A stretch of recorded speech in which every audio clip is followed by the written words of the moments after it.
itu bisa lewat mana aja sih?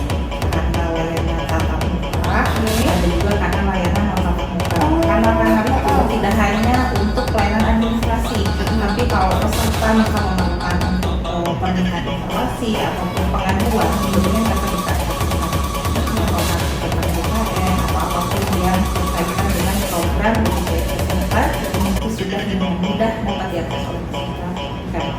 Yang paling dulu itu adalah Pandawa, ya kan? Nah, jadi tuh kalau misalnya secara setiap peserta itu memang lebih prefer Pandawa itu ya, Teh? Itu Pandawa, maka dibilang new karena ada integrasi Pandawa dengan Cika. Jadi kalau dulu itu Pandawa lebih ke kanal administrasi, kemudian Cika itu untuk chatbot, dia lebih ke pemberian informasi dan pengaduan. Nah sekarang sudah digabung gitu ya. Podcast.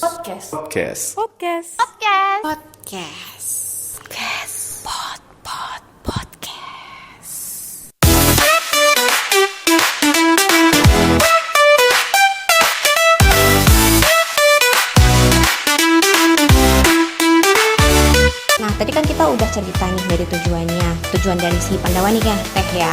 Terus untuk Pandawa ini sendiri tuh apa bisa diakses 24 jam dan pada hari kerja atau caranya gimana sih untuk mengakses Pandawa ini sendiri, Teh? Maksudnya kapan gitu harusnya untuk diakses gitu?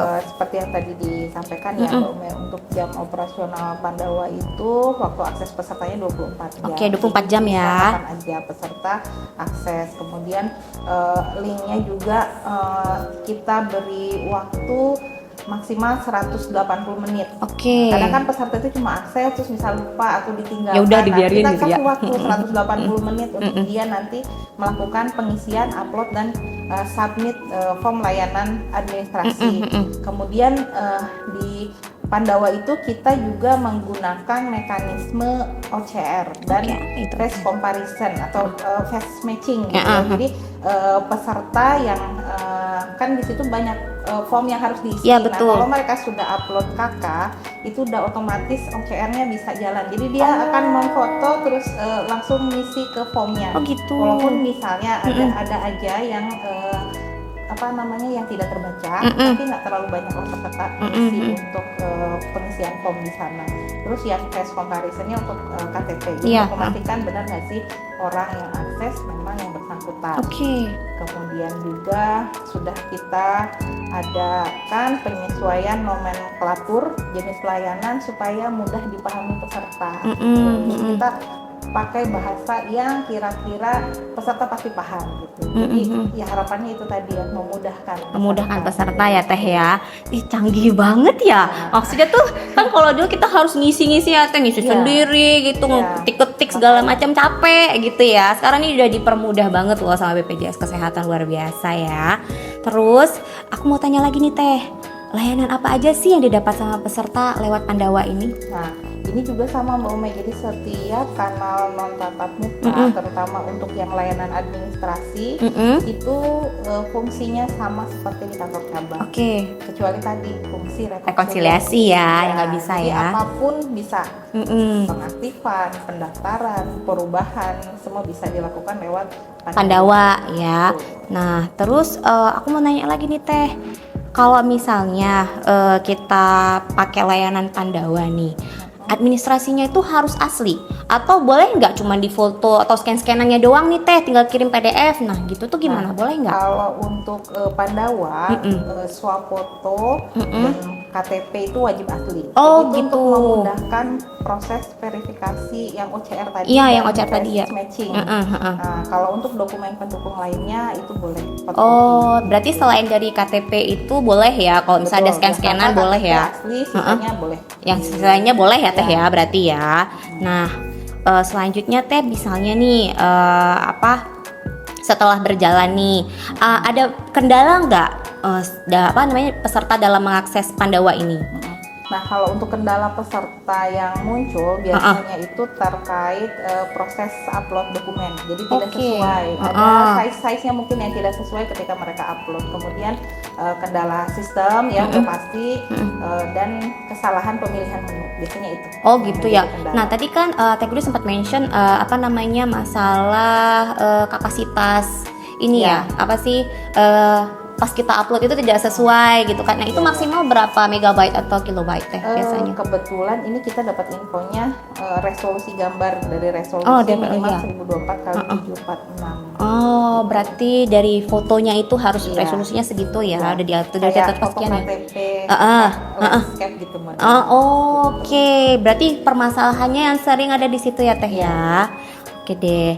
Nah, kalau misalnya nih tidak ada respon atas layanan yang dibutuhkan peserta lewat Pandawa, apakah peserta itu harus chat ulang atau gimana Teh? Ya, kalau memang tidak ada respon di awal, peserta boleh aja sih melakukan chat ulang. Tapi jika peserta belum mendapatkan respon setelah berhasil submit form gitu ya, maka diminta untuk menunggu dulu proses pengerjaan. Kemudian memang lagi proses. Baru kalau misalnya ada konfirmasi status ya itu silahkan nanti diulang gitu. Ada konfirmasi status tiket gitu. Takutnya dalam proses aja ada keterlambatan sinyal atau apa seperti itu. Oh gitu ya, berarti istilahnya ya tetap harus di follow up ya, jangan pas udah kita mau pakai layanan Pandawa nih kita tinggalin sampai berjam-jam tuh udah gitu, udah pasti udah diputus ya Teh ya. Jadi tadi waktunya kalau nggak salah 180 menit ya? Form 180 menit. Tapi kalau misalnya peserta sudah isi, kemudian kan biasanya ada balikan tuh, ada feedbacknya berupa tiket. Nah kalau misalnya itu ditunggu-tunggu tidak ada, nah silakan coba chat ulang. Kalaupun misalnya udah ada tiket, berarti itu tinggal nunggu aja. Oke. Ada konfirmasi. Berarti tinggal tunggu konfirmasi gitu ya ceritanya ya. Ini sudah berapa lama? Sudah 5 hari kita berbicara ini. Udah dari mana-mana, dari Sabang sampai Merauke dijelasin sama Teh Guri. Ini emang luar biasa nih ya narasumber kita hari ini. Terima kasih banyak Teh Guri sudah mau berbagi informasi, sharing informasi kepada Cubiters kita ya. Jadi semoga tema hari ini tuh membantu Cubiters semua dalam memahami administrasi pelayanan. Oke? Terus apa lagi nih? Kita mau ngomong apa lagi? Pesan aja. Ya, pesan kesannya. Jadi peserta itu yang kami perhatikan sepertinya ada bukan enggan, mungkin ada kekhawatiran ketika mereka nanti harus daftar kepesertaan BPJS, maksudnya tidak ada dana untuk selanjutnya. Jadi sebetulnya nggak perlu khawatir di setiap kota, kabupaten itu kan sudah pasti ada pemerintah daerah. Nah, pemerintah daerah itu juga ikut berkontribusi untuk mendaftarkan. Jadi nggak hanya pemerintah pusat, pemerintah daerah juga ada namanya PBI, APBD. Kalau kita sih namanya sekarang PBPU Pemda atau penduduk daerah yang didaftarkan oleh pemerintah daerah gitu ya Teh. Nah, untuk mereka yang memang memiliki kendala di iuran, nah coba berkoordinasi dengan dinas sosial ataupun dinas kesehatan. Apalagi kalau untuk DKI mudah, tinggal datang ke puskesmas. Gitu ya, tinggal datang. Untuk mendaftarkan diri dan anggota keluarga. Kenapa sih harus seperti itu gitu ya? Ya sebagaimana kita tahu ya, kalau untuk tarif biaya pelayanan kesehatan itu kan selalu naik gitu ya. Pasti. Nah, kalau misalnya kita bayar dengan biaya pribadi, sudah pasti akan mempengaruhi kondisi ekonomi dan sosial keluarga. Kemudian juga saat ini pergeseran pola penyakit dari infeksi ringan ke penyakit degeneratif kronis itu sudah banyak. Jadi ya kita harus bisa melindungi diri dan anggota keluarga kita dengan ikut serta di dalam program BPJS Kesehatan. Seperti itu Mbak Umi. Luar biasa loh. Ini reminder loh Cubiters nih dari Teh Guri sebagai Kepala Bagian Mutu Layanan Kepesertaan. Jadi memang penting banget loh jaminan untuk kesehatan itu teman-teman semuanya. Kalau misalnya kita itu tidak punya jaminan kesehatan di saat lagi kayak gini ya Teh ya, lagi semuanya lagi inflasi, itu gimana coba? Pasti semuanya itu serba mahal. Jadi kita butuh yang namanya jaminan kesehatan dengan cara mendaftarkan diri sebagai peserta BPJS Kesehatan. Mudah, Cepat dan setara. Jangan lupa tagline kita. Oke, cukup sekian ya kayaknya ya Teh ya. Atau yang mau disampaikan lagi Teh pesannya? Udah cukup Mbak Umi. Cukup Ditunggu ya? aja, ditunggu mereka yang belum daftar ataupun yang ingin mengaktifkan kembali, silakan datang ke kanal-kanal layanan BPJS Kesehatan. Betul, Cubiters ditungguin sama Teh Guri ya. Cara non tatap muka sama tatap muka. Oke deh, cukup sekian ya Cubiters hari ini episode kita. Yang episode berapa sih? Episode ketiga ya? Oke deh.